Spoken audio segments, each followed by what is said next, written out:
Do you ever lose track of which vessel has the right of way?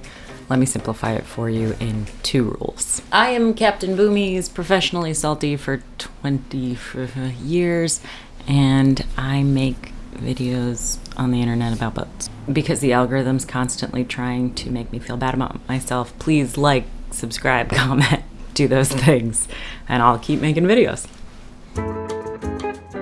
If you want to do a deep dive into the language used to define the responsibilities of vessels at sea to avoid a collision, pick up a copy of this. This is the Navigation Rules and Regulations as defined by the United States Coast Guard, the Department of Homeland Security, and it includes the 72 COLREGS, which are the rules that were adopted by the entire planet. It's an interesting read if you're a huge boat nerd like me.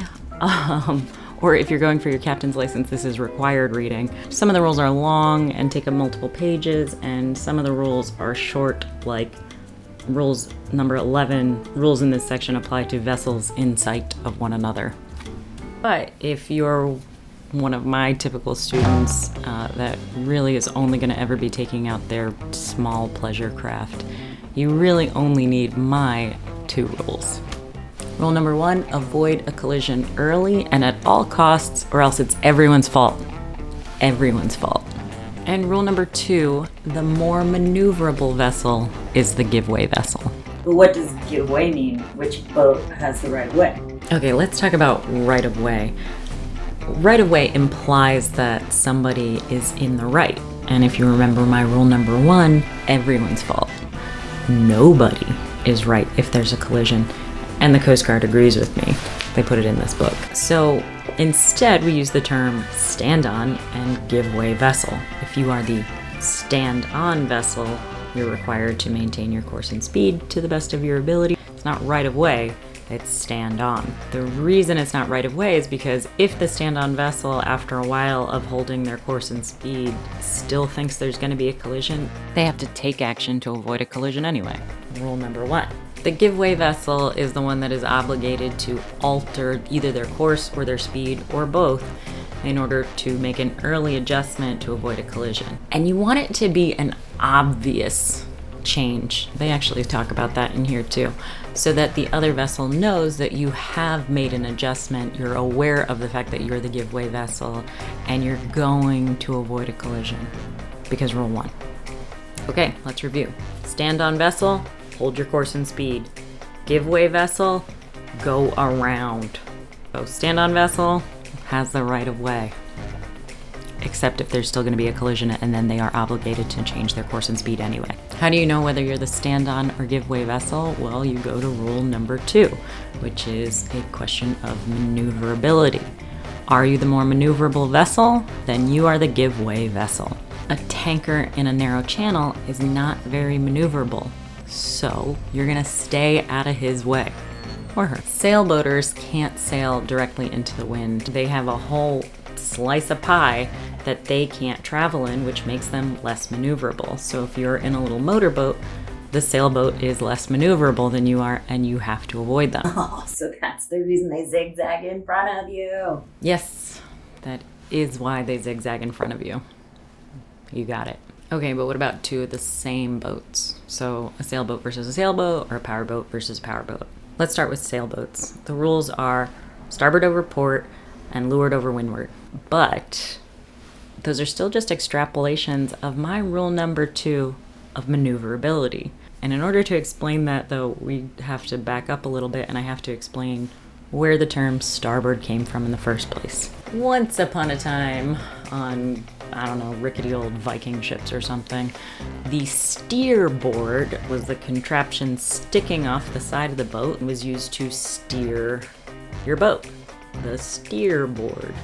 I'm gonna find a board to use. Give me a sec. So here I am on my Viking ship or whatever, and my steerboard is sticking off the steerboard side of the vessel, and we're having wind come across the steerboard side of the boat because I'm on a starboard tack. And so therefore we are heeling to port, and as that happens, my steerboard comes further out of the water. So I have less maneuverability with my steering stick. Oh no! My steering stick isn't working! Maneuverability. The windward-leeward thing with sailboats is easy to explain if, let me get some boats, hold on. If you've got two sailboats and one of them is to windward, meaning closer to the wind, than a leeward vessel, the windward vessel can actually block the wind coming to my leeward vessel. So therefore, with less wind, this boat is less maneuverable. The leeward vessel is the stand-on vessel.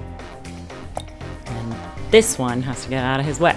Alright, but what about two motorboats of the same maneuverability in a crossing situation? Again, this is a steerboard maneuverability issue. Let me explain. If you're on the steerboard side of your boat, you can't see very well off to your port side, but you can see very well to your steerboard. So a vessel that can't see very well that way should maintain their course and speed because they're less maneuverable, because you can't maneuver around something you can't see very well. You're now going to start to notice that most boats have their helm on the starboard side. You're welcome. I like to use this visual. I call it the zone of extra responsibility. It's basically that forward starboard quarter of your boat is where any crossing situation you become the giveaway vessel. You can see better on the starboard side. Why isn't the whole starboard side green? Because if there's a boat that's aft of my beam, abaft my beam, then technically they are overtaking me, and a vessel that's overtaking me is more maneuverable than I am, and so just common sense would say they should avoid me and not be ramming into my transom. Transom ramming. Nice.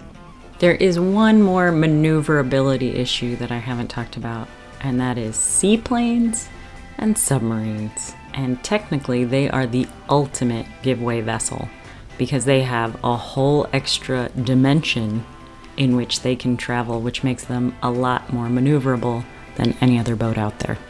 What that really means, though, is if you're in your little motorboat and you see a seaplane coming, you are obligated to maintain your course and speed to the very best of your ability so that seaplane can avoid you, because they'll win. They'll win. If you thought this was valuable, tell me about it in the comments below. If you think I'm an idiot, also feel free, comment below. The algorithm doesn't care. Let's get boat done. Now I'm having a good time. Click boxes, do things, boogie woogie.